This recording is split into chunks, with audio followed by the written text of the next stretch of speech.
This isn't my story, it's my colleague's. He was giving a massage to a female client, and it all escalated into oral. She was an attractive woman, and he showed persistence. Well, I think he didn't know how to read signals because she was married and was just being friendly. She reported him to the police, and he lost his license.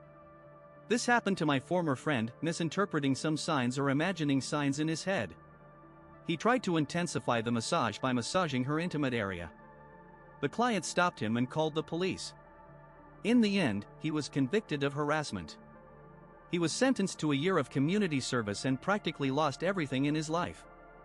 My wife was actually harassed by a male massage therapist. I don't know, maybe he misread the signs, like you said about your friend, but this guy tried to stick his fingers inside her. Someone needs to watch fewer adult films. And I have a story as a client. I lived in a big city in Southern California. Across the street from where I lived, there was a massage salon in an old building. I used to go there as often as I could afford it, and everything was great, or so I thought.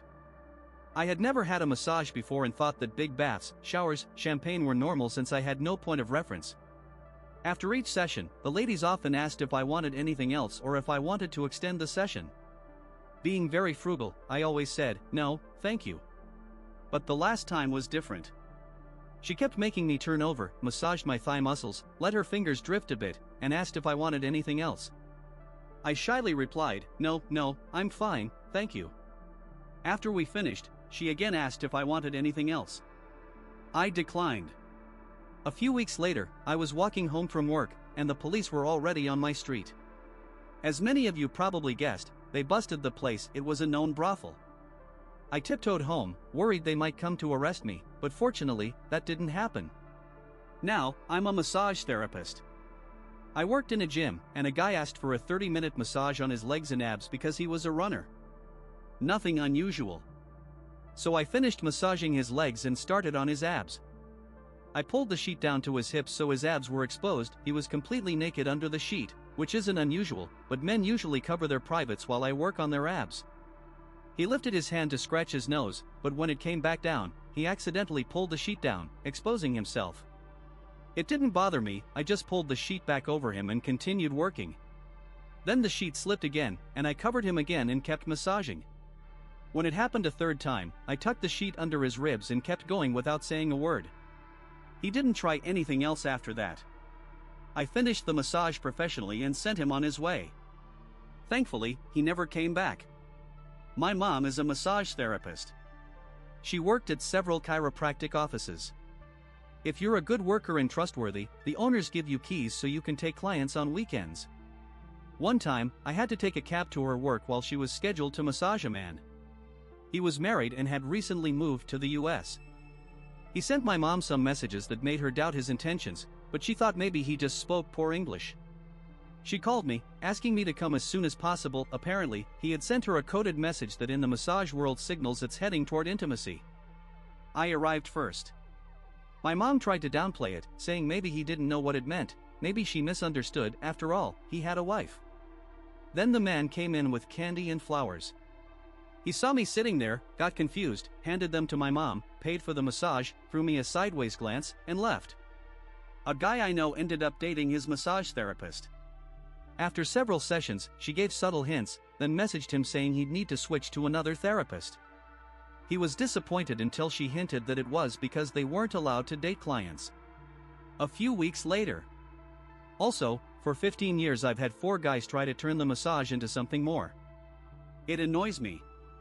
I always share their names and phone numbers with my massage therapist friends, so if they get tired of harassing me, they can't just move on to someone else. My mom says there have been many cases where clients try to turn a massage into something more, which can be quite unpleasant. But she never reciprocates. One time, a guy asked her to massage down there. She refused, so he grabbed her breast and just held it there. My mom didn't know what to do, so she just kept working. Some clients also make lots of unnecessary moaning sounds, which my mom finds funny. An ex of one of my friends was a massage therapist. She said she constantly had people asking for extras or to wear low-cut tops.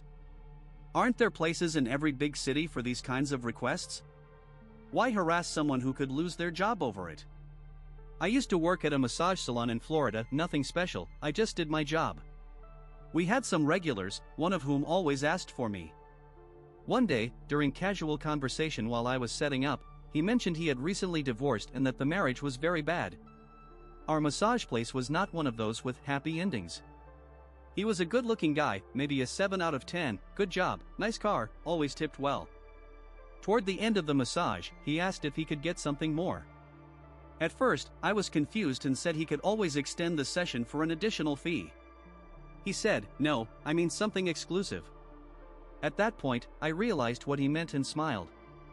He flipped onto his back, facing me, and I did it. In my story, I was a massage client. I was about 20 when it happened, and it still gives me chills.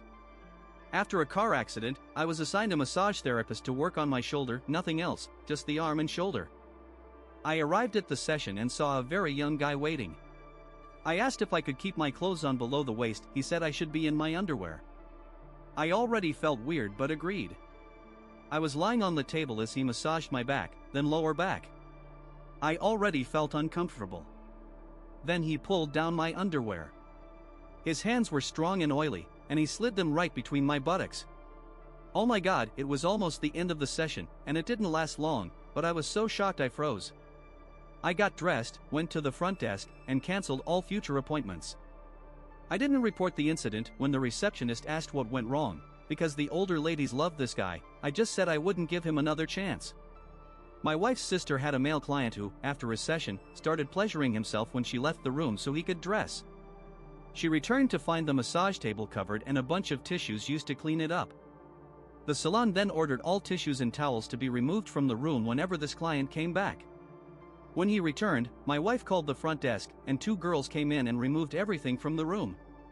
He quickly got dressed in shame and never returned. My massage therapist told me about a time when a very attractive woman came in for her first session. He asked her to undress as much as she was comfortable with, usually meaning lying under a towel or sheet. He came back a few minutes later and found her sitting naked in a chair, asking what to do next. Now he gives much clearer instructions. Same thing happened to my colleague, but her client was an old man. She opened the door and exclaimed, "No way," and shut it again. Then she peeked in to make sure he understood and lay on the table under a sheet like he was supposed to. I had a very sweet client once. I was massaging her neck and the occipital muscles at the base of her skull. She leaned into me, pressed her cheek against my forearm, sighed, and nuzzled me with her nose. She's one of those people who completely zones out during massages, so while it wasn't overtly sexual, it was definitely an unusually intimate gesture. She snapped out of it when I moved away from her cheek. She immediately blushed in embarrassment. I also have a few clients, both men and women, who make strange sexual noises but show no other obvious signs of arousal. With some of them, I brace myself when asking them to turn onto their back. I think some of them would like more from the massage, but nothing inappropriate happens. Though we do get emails and phone calls from people asking if we do those kinds of things. If I wanted to satisfy people for money, I could have done that without going through 3 years of training and paying annual professional dues. My spouse, also a massage therapist, once had a teenage boy who reached out to touch her thigh while she was standing next to the table. She politely but firmly stopped him.